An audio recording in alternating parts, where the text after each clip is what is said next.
അച്ഛനും അമ്മൂമ്മയും കാണാൻ. ഒരു ചെറിയ പട്ടണത്തിൽ താമസിച്ചിരുന്ന കുഞ്ഞു രാഹുൽ അവന്റെ അച്ഛനെയും അമ്മൂമ്മയെയും കാണാൻ ആഗ്രഹിച്ചിരുന്നു.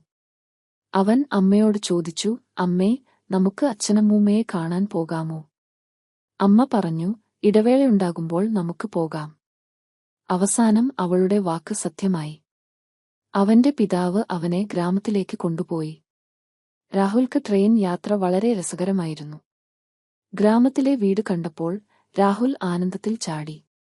അച്ഛൻ അവനെ ചേർത്ത് പിടിച്ചു, അമ്മൂമ്മ അവന്റെ പ്രിയപ്പെട്ട നെയ്യപ്പം ഉണ്ടാക്കി. അവർ കഥകൾ പറഞ്ഞു, പഴയ ഫോട്ടോകൾ കാണിച്ചു, ഗ്രാമത്തിലെ പാടത്തും തടാകത്തും കാണിച്ചു. അവൻ ബലമായി പറഞ്ഞു, ഞാനിവിടെ എന്നും താമസിക്കണം.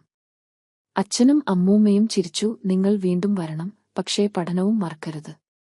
രാഹുൽ തിരിച്ചുപോയപ്പോൾ അവന്റെ ഹൃദയം സന്തോഷത്തോടെ നിറഞ്ഞിരുന്നു. അവൻ പറഞ്ഞു, അച്ഛനും അമ്മൂമ്മയും എന്റെ ഹീറോകൾ. മുറുമുറുക്കം. വയോജനങ്ങളോടുള്ള സ്നേഹവും ആദരവുമാണ് നമ്മുടെ ജീവിതത്തെ സമ്പന്നമാക്കുന്നത്.